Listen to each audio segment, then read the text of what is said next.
अस्सलामुअलैकुम साथियों, उसी सिलसिले को आगे बढ़ाते हुए जो हमने कुछ हफ्तों से शुरू किया हुआ है कि हम एक वीडियो लाइब्रेरी बना रहे हैं ना, उर्दू ज़बान हिंदी संविधान समझने वाले हेल्थ वर्कर्स के लिए, पेशेंट्स के लिए, ताकि वो इसको समझ सकें और अपने फ़ायदे की चीज़ कर सकें। और एक तरह से हम भी हिस्सा बन रहे हैं इस एक तारीख़ी कदम का कि जिसमें कुछ लोगों को ज़रूर फ़ायदा होगा एक लंबे अरसे तक, और ये यूट्यूब पे चीज़ें पड़ी रहेंगी।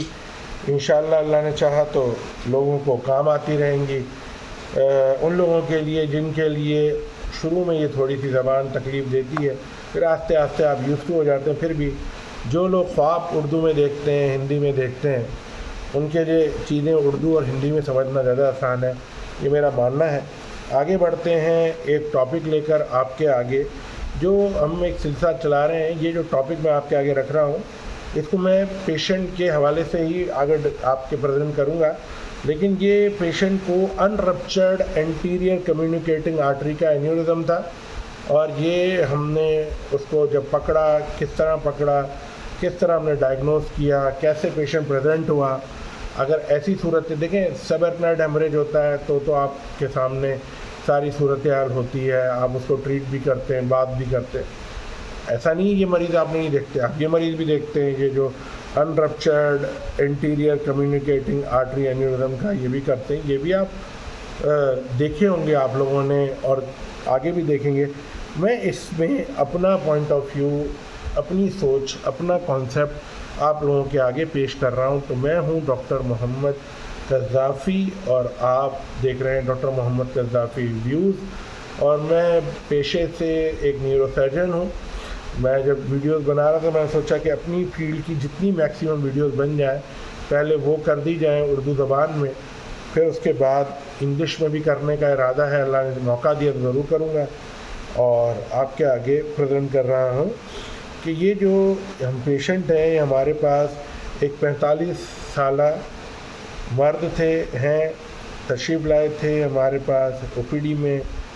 तकरीबन इनको पिछले 3 सालों से सर में दर्द होता था, ठीक हो जाता था, सर में दर्द होता था, ठीक हो जाता था।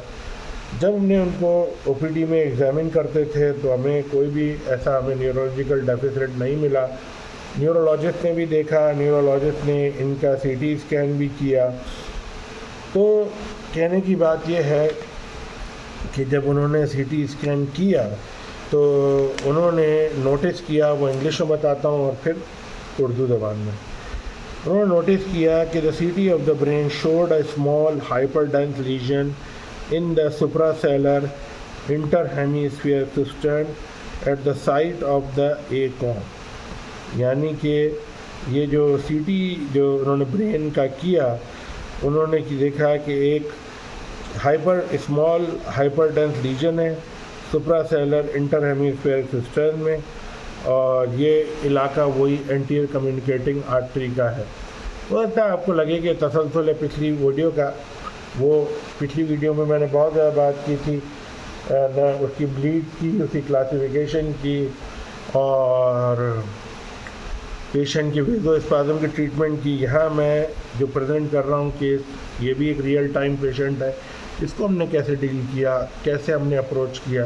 अगर आपको लगता है हमने सही तरह से अप्रोच किया तो अप्रिशिएट कीजिए, और हमारी वीडियो को लाइक कीजिए, सब्सक्राइब कीजिए और शेयर कीजिए।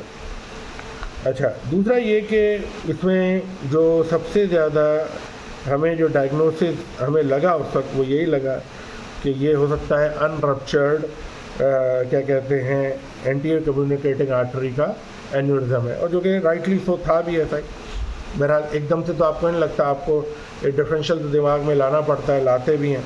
तो बहरहाल हमने इसको फिर अनरप्चर्ड एंटीरियर कम्युनिकेटिंग आर्टरी एन्यूरिज्म करके हमने इनको ट्रीटमेंट शुरू कर दी। अच्छा जी, इसके लिए हमने सबसे पहले तो ये बताऊं कि हमने कुछ इन्वेस्टिगेशन की, जैसे कि हमने 3 डायमेंशनल सीटी एंजियोग्राम किया, CTA जिसे कहते हैं, और वो तकरीबन तमाम अस्पतालों में अवेलेबल होता भी है, हमारे पास भी वो है। तो उसकी मदद से हमने ये नॉन इन्वेसिव रिलायबल मेथड के ज़रिए हमने उसको डायग्नोस किया, ये सेरेब्रल एन्यूरिज्म को, और वैसे इसकी सेंसिटिविटी भी बहुत अच्छी है, 95% तक इसकी सेंसिटिविटी है। और कुछ सेंटर्स जो होते हैं वो सीटी एंजियो जो है उनके पास सिर्फ यही डायग्नोस्टिक टूल होता है, और वो ट्रीटमेंट प्लानिंग से पहले न चाहे रप्चर्ड हो या अनरप्चर्ड हो सेरेब्रल एन्यूरिज्म को सिर्फ वो यही करते हैं। लेकिन खैर हम लोगों के पास तो और भी टूल्स हैं जिनका मैं आपके आगे जिक्र करूंगा, लेकिन कुछ सेंटर्स में वो टूल्स हैं और दुनिया भर में ऐसे मरीज़ ट्रीट होते हैं। उनके अपने सरकमस्टांसेस हैं, वो मरीज़ ठीक भी होते हैं, आगे भी बढ़ते हैं। मैं जो आपके आगे प्रेजेंट करने लगा हूँ वो ये है कि कन्वेंशनल सेरेब्रल एंजियोग्राफी जो है वो गोल्ड स्टैंडर्ड है आज भी, जबकि CTA MRA मौजूद है। और हम अभी तक मैं तो अभी तक बिलीव करता हूँ कि कन्वेंशनल एंजियोग्राफी ज़रूर की जाए, चाहे CTA पे पॉजिटिव भी आ जाता है, मतलब रिज़ल्ट भी आ जाता है, मतलब ये क्या पता चल जाता है एन्यूरिज्म है, साइज है, शेप मिल जाने के बावजूद भी मैं अभी भी बिलीव करता हूँ और एडवाइस करता हूँ कि कन्वेंशनल सेरेब्रल एंजियोग्राम, जिसे आजकल digital subtraction 4 vessel cerebral angiogram या डिजिटल सबट्रैक्शन 6 वेसल्स एंजियोग्राम करके पुकारा जाता है, ये गोल्ड स्टैंडर्ड है evaluation of the cerebral aneurysm में। और ये जो है आपको तमाम और भी चीज़ें बताता है कि अगर मल्टीपल एन्यूरिज्म है तो भी ये बताता है इसकी बहुत ज़्यादा, मतलब ये कि ना, या मल्टीपल एन्यूरिज्म है तो भी ये आपको बताता है, तो ना ये बहुत इम्पॉर्टेंट है। मैग्नेटिक रेजोनेंस इमेजिंग एंजियोग्राफी ये भी बहुत आजकल इम्पॉर्टेंट है, ये भी हमारे पास अवेलेबल है, और ये हम देखते हैं कि इसके काफ़ी पैरामीटर्स के ज़रिए देखा जा सकता है। इसमें ये हमें एन्यूरिज्म का साइज़ बहुत एग्जैक्टली बता देता है, रेट और direction of the blood flow बता देता है, एन्यूरिज्म में कहाँ से आ रहा और कहाँ पे मैग्नेटिक फील्ड अच्छे से हमें। और आजकल जो MRA हैं वो तो बहुत ही ज़्यादा यूज़फुल हैं स्क्रीनिंग टेस्ट में ऐसे मरीज़ों को जिनकी फैमिलियल हिस्ट्री हो, या मार्फन सिंड्रोम या ऐसे एलर-डेनल सिंड्रोम, जिनमें मतलब कि एन्यूरिज्म होने का ख़तरा ज़्यादा है, कनेक्टिव टिश्यू डिसऑर्डर का ख़तरा है, तो उसमें एन्यूरिज्म का होने का ख़तरा भी होता है। इसके अलावा जो ऑप्शंस हैं हमारे साथ, हमने रिस्क भी देखना है मैनेजमेंट का। तो ये जो ऑक्लूजन हो जाती है एन्यूरिज्म की, ये आप जो है ना इसको मतलब कि कैसे कर सकते हैं, या ऑक्लूजन के ज़रिए आप कैसे ट्रीट कर सकते हैं, मतलब वो यही जैसे माइक्रो सर्जिकल क्लिपिंग कर दें, उससे भी आप ऑक्लूड कर सकते हैं। और ये जो है पोस्ट क्लिपिंग जो है आप वो ना क्या कहते हैं, एक एंजियोग्राम कर लें, चेक कर लें, अगर फिर भी थोड़ा सा पेटेंट लग रहा है तो उसको आप उसी वक्त मतलब ये कि कोई अगर कॉइलिंग हो सकती है तो उससे कर लें। दूसरा बिल्कुल एंडोवेस्कुलर कॉइलिंग का अपना रोल है, उसको उधर ये करें। इसके अलावा जो दूसरे ऑप्शंस हैं इस पेशेंट को ट्रीट करने का, वो भी मैं आपके आगे प्रेजेंट करना की कोशिश करता हूँ।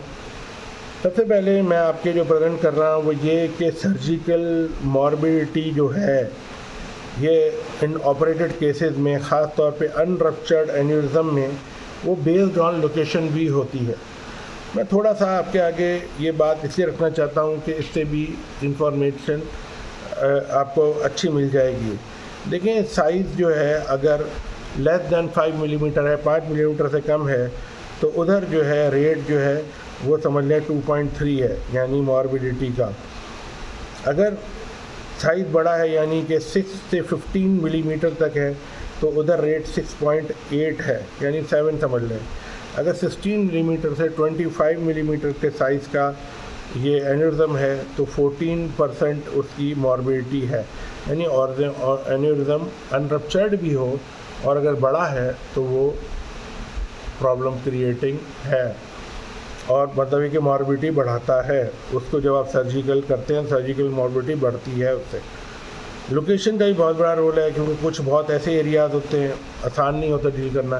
पीकॉम जो है वह उसमें 5% है, मिडिल सेरेब्रल आर्टरी का 8% है, ऑप्थेल्मिक आर्टरी का 12% है, ऑप्थेल्मिक आर्टरी 12% है। एकॉम का जो क्या बड़ा स्ट्रेट फॉरवर्ड सा लगता है लेकिन उसका 16% मॉर्बिडिटी रेट है। और कैरोटिड बाइफर्केशन का 18% तक मॉर्बिडिटी रेट है। तो ये न चीज़ें बड़ी कारआमद है समझने के लिए। एक और चीज़ भी यहाँ समझना बहुत ज़रूरी है जो कि मैं आपके आगे रखना हो, वीडियो में डाल देते हैं, वो ये कि रिस्क और जो रिज़ल्ट ऑफ एंडोवेस्कुलर कोइलिंग होती है इस अनरप्चर्ड एन्यूरिज्म में, उसके रिज़ल्ट्स क्या हैं और उनका मतलब ये कि रिस्क क्या है, वो आगे मैं बता दूं कि देखिए एन्यूरिज्म परफोरेशन जो है वो ये एन्यूरिज्म परफोरेशन जो है, आप जब एंडोवेस्कुलर कोइलिंग करते हैं तो जो आप समझें कि वो एन्यूरिज्म परफोरेशन जो है वो 3% तक उसमें परफोरेशन के चांसेस हैं। इस्कीमिक कॉम्प्लिकेशन के वेरी करते हैं, 10 से 15% तक चांसेस हैं। परमानेंट कॉम्प्लिकेशन के मतलब ये कि कोई बड़ी कॉम्प्लिकेशन परमानेंटली हो जाए उसके भी 10% तक चांसेस हैं। अच्छा, फंक्शनल स्कोर जो है वो बेहतर ना हो सके या उसके कितना या ख़राब हो, वो भी 4% तक है। मॉर्टेलिटी रेट वो 1 to 2% है, यानी कि मॉर्टेलिटी रेट इतना ज़्यादा नहीं है, जो कि बहुत अच्छी बात है। इसी वजह से कोइलिंग को बहुत जगहों पे प्रेफर किया जाता है क्लिपिंग के मुकाबले में। कंप्लीट एन्यूरिज्म ऑक्लूजन जो है इसमें आपको तकरीबन आप 50% तक अचीव कर लेते हैं पेशेंट में। और नियर कंप्लीट ऑक्लूजन जो है, यानी कि नियर कंप्लीट हम उसे कहते हैं जो 90 से 99% तक, यानी 1% रह जाए वो नियर कंप्लीट, वो भी तकरीबन हम 45% तक अचीव कर लेते हैं नियर टोटल भी। यानी कंप्लीट एन्यूरिज्म ऑक्लूजन 50% तक और नियर टोटल 45, यानी 95% आप तकरीबन इफ़ेक्टिव होते हैं पेशेंट के साथ। मतलब कि बहुत अच्छा रिज़ल्ट कहलाया ये, बहुत अच्छे नताइज कहलाए ये, ख़ास तौर पे ये कोइलिंग के। अच्छा, इनकम्प्लीट ऑक्लूजन जो होती है वो मतलब ये कि 5% लोगों में इनकम्प्लीट होती है। अच्छा, रिकरेंस जो है वो 20% लोगों में हो जाती है, रिकरेंस भी करे एंडो कोइलिंग के बाद भी। और रीब्लीड रेट जो है वो 1% है। परफोरेशन का दोबारा बोल दूं कि 2 से 3% है, जो कि बहुत ही एक मैं कहता हूं कि हौसला अफजा रिज़ल्ट हैं और इसके ट्रीटमेंट के नताइज अच्छे हैं। मतलब ये कि बस फैसिलिटीज़ हों, बंदे के पास लर्निंग कर्व अच्छा कंप्लीट किया हो, सर्जन ने, डॉक्टर ने, इंटरवेंशन न्यूरोरेडियोलॉजिस्ट ने। आप जिस कंट्री में कर रहे हैं हो सकता है पाकिस्तान में तो दोनों ही बंदे अलावा न्यूरो सर्जन दोनों चीज़ें कर सकते हैं। यहाँ हम जहाँ पे काम करते हैं वहाँ पर न्यूरो सर्जन के पास क्लिपिंग की तो वो है प्रिविलेज, कोइलिंग की प्रिविलेज किसी भी न्यूरो सर्जन के पास मैंने नहीं देखी, आगे चल के हो जाए तो मुझे पता नहीं। मेरे पास भी क्लिपिंग की है, कोइलिंग की मेरे पास प्रिविलेज नहीं है। अच्छा, आगे बढ़ते हैं तो ये कि जो नेचुरल हिस्ट्री होती है अनरप्चर्ड एन्यूरिज्म की, अगर हम इंटरनेशनल स्टडी करें ये अनरप्चर्ड इंटरनेशनल इंट्राक्रैनियल एन्यूरिज्म की, जो कि ना ICUIA कहलाता है, ये बताता है कि रिस्क ऑफ ब्लीडिंग जो होता है वो अनरप्चर्ड सेरेब्रल एन्यूरिज्म में थोड़ा सा डिफरेंट होता है क्या कहते हैं एन्यूरिज्म जो कि रप्चर्ड हुए हुए हों। तो डेफिनेटली वो तो है, लेकिन चलो फ़र्क है, तो ये हम बात कंफर्म होके कह भी रहे हैं कि ऐसा फ़र्क है, ऐसा तो नहीं कह रहे कि नहीं है। अच्छा, दूसरी बात ये कि जो नेचुरल हिस्ट्री होती है और ट्रीटमेंट रिज़ल्ट होते हैं वो भी बड़ा इधर इफ़ेक्ट करते हैं। ख़ास तौर पर जैसे स्मोकिंग करता है पेशेंट तो उसके रिज़ल्ट डिफरेंट होंगे, पेशेंट की एज वो भी डिफरेंट है, एसोसिएटेड मेडिकल कंडीशन डायबिटीज़ है, हाइपरटेंशन है, हाइपरलिपिडीमिया है, किडनी के फंक्शन, लिवर फंक्शन, ये तमाम रोल प्ले करते हैं। हिस्ट्री ऑफ प्रीवियस सब एरकनाइड हेमरेज हुआ हो, पहले सब एरकनाइड हेमरेज हुआ हो, उसकी वजह से नताइज में फ़र्क आता है। एन्यूरिज्म का कैरेक्टरिस्टिक पे जैसे कि मैंने आपके आगे बात रखी कि साइज़ का बड़ा फ़र्क है, और वो साइज़ का मैंने आपके आगे प्रेजेंट किया कि 5 मिलीमीटर से कम है तो 2 से 3% रेट होता है मॉर्बिडिटी का, 6 से 15 mm है तो उसमें तकरीबन 9 कहते हैं 7% तक मॉर्बिडिटी होती है। और अगर 16 या 25 मिलीमीटर का है तो ये उसकी 14% उसकी ना क्या कहते हैं मॉर्बिडिटी रेट होता है। तो ये बहुत ही इम्पॉर्टेंट फैक्टर है जो कि आप प्रेडिक्ट कर सकते हैं कि ये रप्चर। दूसरा आप साइज से भी बताते हैं कि फ्यूचर रप्चर के चांसेस क्या हैं, यानी कि एस्टिमेटेड एनुअल रिस्क जो होता है रप्चर का, एन्यूरिज्म का, रप्चर का बता रहा हूँ, मॉर्बिडिटी नहीं, अब मैं बता रहा हूँ रप्चर का जो रिस्क होता है वो अगर 10 मिलीमीटर से कम डायमीटर का है तो सिर्फ 0.5% है, और 1% या इससे ज़्यादा जो एन्यूरिज्म होते हैं का अगर 1% बढ़ जाता है अगर इससे ज़्यादा का हो, यानी 0.5% एनुअल है कब, जब 10 मिलीमीटर से कम का एन्यूरिज्म हो, और 10 मिलीमीटर से ज़्यादा का एन्यूरिज्म हो तो 1% तक एनुअल रिस्क बढ़ता जाता है, यानी बढ़ता जाता है ना हर साल के हिसाब से। तो ये जो है ये ISUIA जो कि मैंने आपके आगे पढ़ा था कि इंटरनेशनल स्टडी ऑफ अनरप्चर्ड इंट्राक्रैनियल एन्यूरिज्म्स होते हैं, ये 98 में स्टडी की गई थी और उस पर ये सारा का सारा आधारित है, उस पर ये सारा का सारा बेस करता है। अच्छा, दूसरा ये कि 2003 में ये जो इंटरनेशनल स्टडी ऑफ अनरप्चर्ड इंट्राक्रैनियल एन्यूरिज्म्स पे 2003 में फिर एक क्यूमुलेटिव स्टडी हुई और 5 साल तक वो स्टडी चली, और उन्होंने नोट किया कि जो रप्चर रेट है पेशेंट का, ख़ास तौर पे जो अनरप्चर्ड एन्यूरिज्म है, यानी तो उनमें जो इंटरनल कैरोटिड आर्टरी है और एक्वॉम एन्यूरिज्म है, इंटरनल कैरोटिड आर्टरी का एन्यूरिज्म है, एंटीरियर सेरेब्रल आर्टरी का एन्यूरिज्म है, मिडिल सेरेब्रल आर्टरी का एन्यूरिज्म है, इनका जो है 0 से लेकर 2.6 और 4.5 और 40 मतलब के मतलब ये कि ये रहता है, ये रेशोज़ हैं, ये इनको याद करना बिल्कुल एक थोड़ा सा आपको वक्त देना पड़ता है, ये याद ना भी हो तो इम्तिहान के हवाले से नहीं, लेकिन अंडरस्टैंडिंग के लिए बहुत अच्छा है। OPD में भी अगर आप मरीज़ सवाल पूछता है और अगर आपको अच्छे से पता है तो आप उसको बता सकते हैं। जैसे कि मैंने आपको कहा कि लोकेशन की वजह से भी रिस्क का होता है, PCOM का है, वेस्टिबुलो बेजल है, बेजिलर टर्मिनेशन के जो अनरप्चर्ड होते हैं ये आम तौर पे रप्चर हो जाते हैं क्योंकि वो एरिया बहुत ख़तरनाक है, मतलब कि बहुत डीप सीटेड है और फिर वहाँ पर जगह खाली भी मौजूद होती है। अच्छा, तो ये जो एन्यूरिज्म मॉर्फोलॉजी होती है ये भी बड़ा डिपेंड करती है। जो इर्रेगुलर या मल्टीलोब्यूटेड एन्यूरिज्म होते हैं ये ज़्यादा रप्चर होते हैं, जबकि स्मूथ शेप के जो एन्यूरिज्म होते हैं वो कम रप्चर होते हैं। इधर एक और चीज़ भी मैं आपके आगे प्रेजेंट करता हूँ कि जो साइज़ ऑफ ये जो है ना जो रप्चर जो है अनरप्चर्ड एन्यूरिज्म का, ये साइज़ पे, लोकेशन पे कैसे बेस करता है, थोड़ा सा मैं गो थ्रू तेज़ी से करने की कोशिश करता हूँ। वैसे थोड़ा सा मतलब इसको इतना मतलब ये कि सीधा तो नहीं है, लेकिन फिर भी अगर 7 समझ लें कि मिलीमीटर से कम है तो उनका जो अगले 5 साल में जो क्या कहते हैं रप्चर का जो रिस्क है एंटीरियर सर्कुलेशन एन्यूरिज्म में वो सिर्फ 0.01%, यानी बहुत कम होने के बराबर है। अगर आप 7 मिलीमीटर से कम है, छोटा में बहुत कम चांस है। दूसरा, अगर 7 से 12 मिलीमीटर का है तो अगले 5 सालों में सिर्फ 2.5 है साइज़ के बाद, अगले 5 सालों में सिर्फ 2.5% हो। और अगर 13 से 24 मिलीमीटर चला गया, मतलब कि अब ये 2 सेंटीमीटर से ऊपर का एन्यूरिज्म जॉइंट के करीब ही हो जाता है ये, तो ये जो है ये तकरीबन 14% तक है। और अगर यही एन्यूरिज्म समझ लें कि एंटीरियर सर्कुलेशन में, और अगर यही एन्यूरिज्म 2.5 सेंटीमीटर से ज़्यादा यानी 25 मिलीमीटर से ज़्यादा का डायमीटर है एन्यूरिज्म का, तो आप अंदाज़ा लगा लीजिए कि 40% तक उसके अगले 5 सालों में एंटीरियर सर्कुलेशन में उसके चांसेस हैं।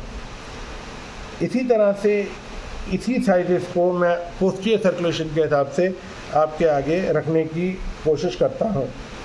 यानी कि अगर किसी का साइज़ 7 मिलीमीटर का है और अनरप्चर्ड है, अगले 5 सालों में पोस्टीरियर सर्कुलेशन में अगर वो है, तो जहाँ पे एंटीरियर में सिर्फ 0.01 था, मैं कंपेयर इसलिए कर रहा हूँ कि आपको बड़ा इंटरेस्टिंग लगेगा कि पोस्टीरियर में वो 2.5 तक है, यानी कितने 25 गुना ज़्यादा पहुंच गया ना उससे। वो 0.01 है एंटीरियर में, यानी तकरीबन न होने के बराबर। ये भी कहते हैं कि नहीं होता, लेकिन होता है, बहुत कम में होता है। अच्छा, अगर 7 मिलीमीटर से बड़ा है और 12 मिलीमीटर तक है, तो जहाँ पे यहाँ पे से 2.5 था एंटीरियर सर्कुलेशन में अगले 5 सालों में, वहाँ पे बढ़ के 14 यानी पोस्टीरियर ज़्यादा कर रहा है। ये सिर्फ मैं एक्सप्लेन करना और अथेंटिकेट करने के लिए आपके आगे ये बात रखने के लिए सारी मैं बात कर रहा हूँ। हालांकि इसे समझाना इतना आसान नहीं है, मुझे नहीं लगता कि आप भी बहुत, लेकिन मैं कोशिश कर रहा हूँ कि आपको मैं गैदर करूँ अपने साथ। अगर 13 से लेकर 24 मिलीमीटर तक है एंटीरियर में, कितना बताया था मैंने, 14% है एंटीरियर सर्कुलेशन में, जबकि पोस्टीरियर सर्कुलेशन में वो 18 तक पहुंच जाता है। ये थोड़ा ज़्यादा फ़र्क मुझे महसूस नहीं हुआ यहाँ पे, यानी ये साइड दोनों को ही हर्ट कर रहा है, ख़ास तौर पे 13 से 24 वाला। और सेम इसी तरह जो 24 मिलीमीटर से ज़्यादा है वो एंटीरियर सर्कुलेशन में अगले 5 सालों में 40%, 40 था तो यहाँ 50%, ये भी तकरीबन मतलब कि मुझे, लेकिन जो इससे छोटे साइज़ थे दोनों, उनमें काफ़ी सिग्निफिकेंट डिफरेंस है पोस्टीरियर और एंटीरियर सर्कुलेशन का। अच्छा, कुछ फैक्टर्स ऐसे होते हैं, वो आपके आगे नाम ले लेना चाहता हूँ, कि जो कि मतलब ये कि अनरप्चर्ड सेरेब्रल एनेरिज्म में फेवर करते हैं ट्रीटमेंट को। जैसे कि यंग एज है तो फेवर कर रहा है, उसके रिज़ल्ट बेहतर है। अगर प्रीवियस SAH नहीं हुआ हुआ तो उसमें भी रिज़ल्ट अच्छे हैं। अगर एनेरिज्म का साइज़ बहुत बड़ा है तो मतलब ये कि उसके अपने रप्चर के तो नताइज हैं, लेकिन उसके क्या कहते हैं, क्लिपिंग के नतीजे बहुत अच्छे हैं। अच्छा, एनेरिज्म लोकेशन का बहुत ज़्यादा फ़र्क है, एंटीरियर में है तो उसके नताइज बहुत अच्छे हैं, आपके सामने मैंने बात की। पोस्टीरियर में तो थोड़ा सा मतलब कि सर्जरी भी उसकी मॉर्बिडिटी बढ़ा देता है। इसी वजह से मैं आपके आगे एक बात करना चाहता हूँ कि जो ACOM एनेरिज्म होता है, इसको 2 क्लासिफिकेशन की गई हैं सिर्फ ACOM एनेरिज्म के लिए। एक, क्योंकि वो मैं दोनों रखना इसलिए चाहता हूँ कि ये बताई भी जाती हैं, पढ़ाई भी जाती हैं, देखी भी है। ऐसे भी सेंटर हैं जहाँ पे एनेरिज्म्स करने वाले सिर्फ एनेरिज्म ही करते हैं वो डॉक्टर्स। हम तो सब कुछ करते हैं, जनरल भी करते हैं, ये भी कर लेते हैं, लेकिन कुछ लोग होते हैं जो सिर्फ एनेरिज्म करते हैं। तो आपको बताओ कि वो फिर इस तरह की स्टडीज़ करते हैं, जैसे यासिर गिल साहब ने की थी, और उन्होंने जो है वो क्लासिफिकेशन में उन्होंने रखा superior, inferior, anterior and posterior. उन्होंने 4 उसकी मुख्तलिफ़ किस्म की क्लासिफिकेशन बनाई, और ये जो क्लासिफिकेशन थी ये आपके सामने रखी। लेकिन जो दूसरी है वो कोबायाशी की है। कोबायाशी कोई जापानीज़ न्यूरोसर्जन है और रिस्पेक्टेबल हैं काफ़ी वो भी, जैसे यासिर गिल साहब बहुत highly respectable well renowned surgeon है, ये भी बहुत highly respectable well renowned surgeon है। कोबायाशी की क्लासिफिकेशन में वो थोड़ी सी तफसील मैं आपके आगे रखता हूँ। उन्होंने जो एंटीरियर टाइप बताई है या इन्फीरियर टाइप बताई है या सुपीरियर टाइप, वो 3 टाइप बताई हैं। और जो एंटीरियर टाइप है वो बताते हैं कि एनेरिज्म जो होता है वो away from the brain in relation to the arachnoid membrane, मतलब एरकोनाइड मेम्ब्रेन का ब्रेन से दूर होता है, मतलब कि, और इसे हम एंटीरियर टाइप कहते हैं। और ये इसमें आपको वाइड डिसेक्शन कर आप एरकोनाइड मतलब ये कि वो ज़्यादा मतलब कि वो करके और degree of frontal lobe resection किसी हद तक इसमें आप कर सकते हैं या करते हैं। बहरहाल ये एक तरीका का उन्होंने बताया। ये तकरीबन 1 to 5 o'clock के एरिया में अगर वो है, उसकी डायरेक्शन 1 to 5, जब जहाँ से घड़ी 1 बजे आती है और घड़ी 5 बजे आती है, अगर उस डायरेक्शन में है तो आप कहेंगे ये एंटीरियर टाइप। अगर घड़ी जहाँ से 5 से लेकर 9 बजे आती है, अगर उस डायरेक्शन में है, उसे हम इन्फीरियर कहेंगे। और ये जो एनेरिज्म होता है ये बिल्कुल चिपका हुआ होता है, ख़ास तौर पे कियाज़मा से। ये ACOM के तो आप समझ जाइए कि ACOM में किस किस डायरेक्शन में होंगे, और इसी वजह से ये जो होता है इसमें फ्रंटल लोब रिसेक्शन करते हुए डेंजरस होता है और इसमें बहुत ज़्यादा एहतियात करनी पड़ती है। जबकि तीसरा जो है वो सुपीरियर या उसे पोस्टीरियर भी कहते हैं, जबकि उन्होंने पोस्टीरियर को अलग से रखा है यासिर गिल साहब ने। इन्होंने जब सुपीरियर पोस्टीरियर को एक साथ रखा है कोबायाशी ने, तो उन्होंने बताया कि 9 बजे से लेकर जो 1 बजता है इस डायरेक्शन में जो है, तो ये जो एन्यूरिज्म होते हैं आम तौर पे यूँ समझें कि बिहाइंड द पेरेंट आर्टरी, जिस आर्टरी से निकलते हैं उससे मतलब कि पीछे की तरफ होते हैं, और ये मतलब कि या गायरस रेक्टस की तरफ होते हैं।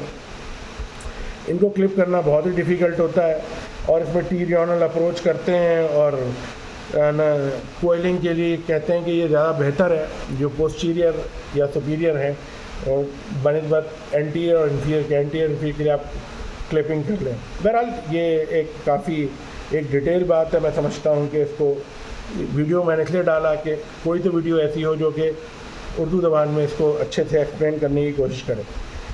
अच्छा, अगर आपने मैनेज करने का इसे तहिया कर लिया है और लीजन जो है वो सर्जिकली, तो आप कैसे मतलब अप्रोच करेंगे इसमें क्योंकि सर्जिकली अप्रोच हुआ था हमारे पास भी, लेकिन हमारा तो एंटीरियर था, तो मैं आपको थोड़ा सा बता देता हूँ कि जो टी-रियोनल अप्रोच के ज़रिए हमने बहुत ही आसान तरीके से अप्रोच करते हुए एक और एन्यूरिज्म तक गए, और हमने साथ साथ उसमें क्रेनियो ऑर्बिटल अप्रोच थोड़ी सी एक्सटेंड कर दी थी, और